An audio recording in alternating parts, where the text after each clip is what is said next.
Welcome to Channel AMEC, your insight to the Australian visa system.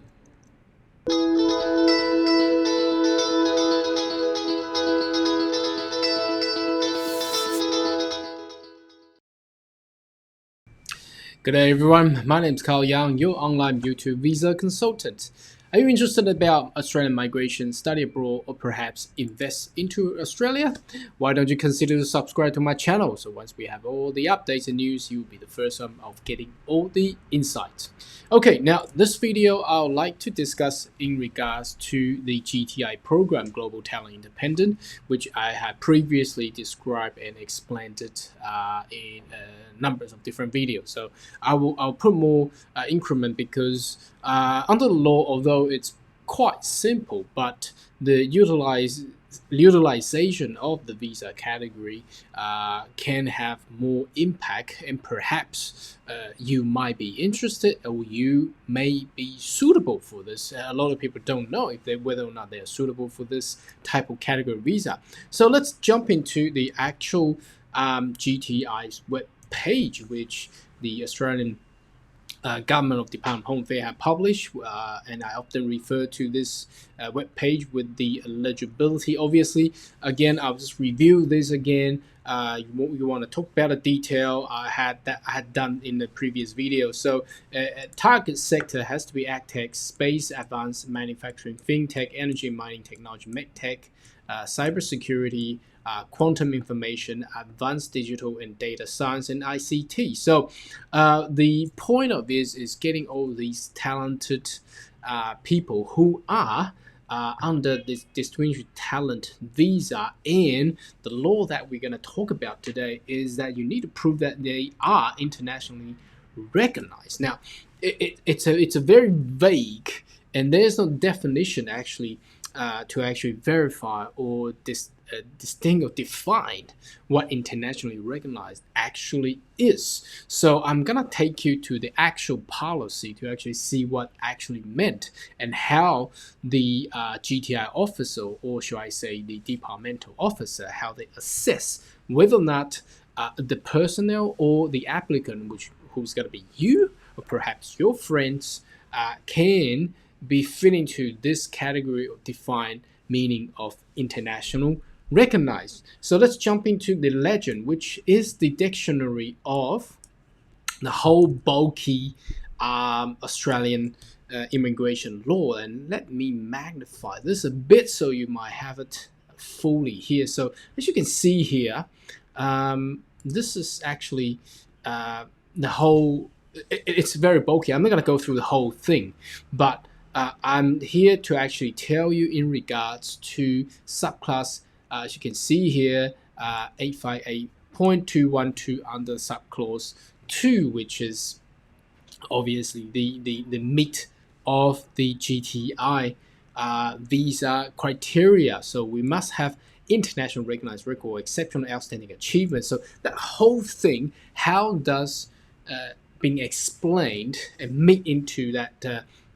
actual meaning, and you'll be able to fit into that criteria. So let me read that out. So basically wants to have people, you can see here, okay, it's in the middle here, okay, has an international recognized record or exceptional outstanding achievement, and that's actually the law, the regulations saying professions. So we're focusing on profession because GTIs are all the high-tech professions. So we will discuss about sports, art, and academia, and researchers, and it's still prominent in the area that's pretty obvious. So you're still in that area of whatever the profession you're in, you become obviously if you're in that kind of profession, you are internationally recognized. You become an asset of Australian community, and you will be able to obviously obtain employment, and you get nominated as well. Okay, so the policy requirement for international recognition. Under the policy, as you can, I'm just reading this out and explain it further. International recognized record of exceptional outstanding achievement means that the person achieved had been or will be acclaimed as exceptional and outstanding in any country. So obviously, your skills or experiences are to be considered rare. That's another way to assess it. So it's not for example, if you just graduate as a technician or IT technician, obviously there's so many technicians out there, but if you have been in such field of IT for more than 20 years and you become a managerial role, shall I say, then obviously that become rare because not many people can actually become that kind of role. So again, that's where we talk about. So an achievement that maybe attract national acclaim will be considered international recognized. So obviously, so if your achievement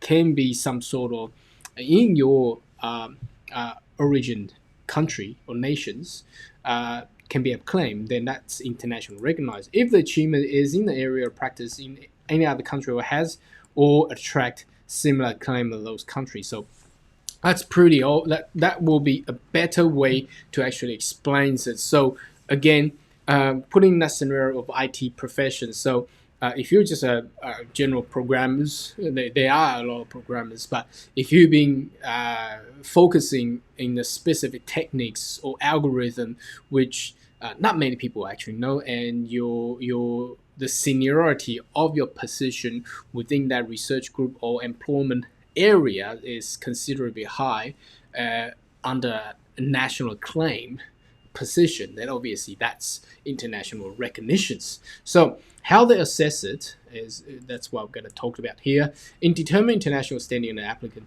under policy officers should consider, okay, there are 3 points here. Okay, international standing of the country. So, but this is pretty general. How that nation view that person's skill. That's another way. A standing of achievement in relation to Australian standards, so they can compare to Australian standards. So a lot of people would then use in the tech sector. Have you been filing patents, specific patents for different design or innovations? That obviously will be an Australian standard because the patent worldwide is pretty similar. It's just a registry of something that's up to the standard, or perhaps a tertiary education quality standard. So again, for example, master by research or PhD, you get thesis published. Okay, so that's kind of the standard that we're talking about, and a standing of achievement in relation to international standards. So what we just talked about, obviously, Australian meets a lot of international standards as well, and sometimes Australian standards is actually higher than the international standard. The reason they're splitting this apart is because if we fall into the medical or biotech industry, Australia does have a different standard than the TGA has a different standard than FDA in USA. So but if we're talking about agricultural tech, space tech, IT, fintech, Australian standard will be generally the same as international standards. Okay, for example, an applicant rated at near top of their field in their home country will be considered international recognized record exceptional outstanding if, okay, the field is undertaken recognized in a number of countries and achievement will be similarly recognized in relation to national Australian standards. So again, explain this. This is giving you an example. Now, bear in mind, you got to look at this. It's not the top. The wording here is near the top. So you don't have to be a top tier guy because a lot of innovation, you don't know when you're going to become a top person. For example, you may invent something that's at this point in time cannot be used. For example, if we go back 20 years and you have already invented something or algorithm to be deal in 5G network, and back then 20 years ago it was only 3G or 2G, it cannot be utilized. So you might be at the near top, but not the top because your innovation cannot be utilized at that point of time. So the wording here, near top, is very tricky, but it also creates an area where we can actually apply this to the law of a lot of innovators around the world, okay? And the following example will meet international recognized threshold. So that's a minimum. That's what I'm trying to say. Individual holding senior positions, such as senior manager, lead technician, or lecturer in highly competitive international organization with international renowned reputation will be considered as an international organization. So again, now bear in mind this whole section here does also explains and covers the sports person or art or academia or research purpose, but we are utilizing this part under GTI. So we got to think about how this section applies to a GTI applicant. So I'm trying to say a senior position can be an R&D manager or R&D supervisor, or even an IT company's owner, director, managing director. That's all the senior position, because you control all the innovation and technology that you invent and you looking to invent, and also the highly competitive international organization that with the technology company.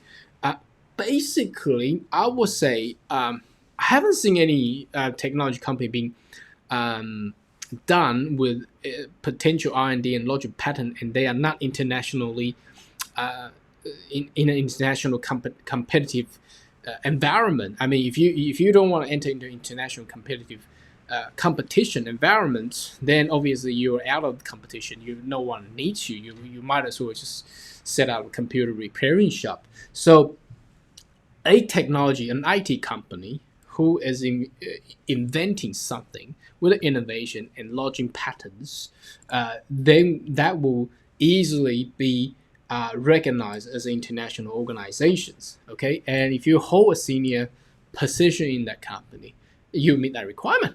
Okay, so that's quite easy, and you have track record holding the position organized in a number of countries. In the IT sense, in the technology sector, you might not require to be in a number of countries, because if you be in a specific R&D, you don't want to move around.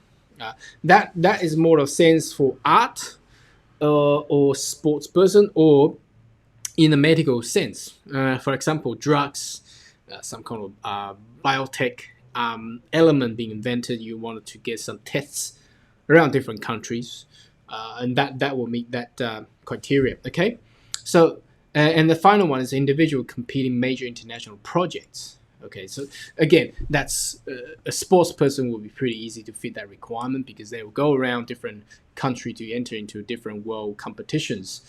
For example, a pharmaceutical executive led a project. So again, pharmaceutical, because you need to go through different test phase and going into different regions of the world.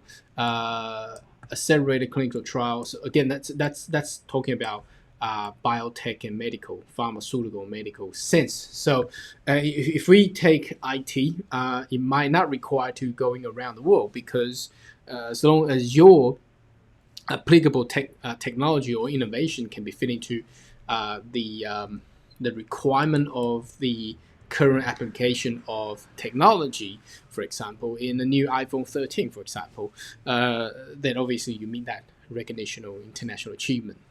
Okay, so that's basically what I'm trying to dissect the whole GTI program into different sectors, and I'll keep everybody in touch. So what I'm trying to say here, summarize an advantage, is that if you are an owner of an IT company or technology company who is constantly inventing or doing R&D or perhaps whatever the product you're commercializing, you easily meet this requirement. So a lot of people might consider to go through business innovation investment visas. Might now, if your ownership or your field of experiences is in technology, you might consider GTI, because you will meet that GTI requirement easily. Anyhow, should you have more questions, more than welcome to leave a comment right down below, and I see you for the next video. Goodbye.